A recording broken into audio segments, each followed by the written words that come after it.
my prayer for someone. May God take you back to your hunger. You lost it. You lost it. It's no longer there. But I know you. I know you. I know you.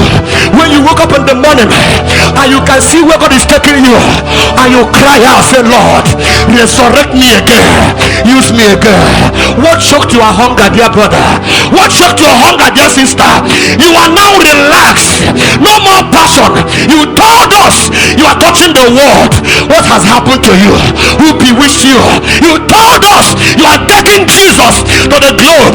What happens to you? But I came today as the voice of one crying, sister, brother, go back to Bethel.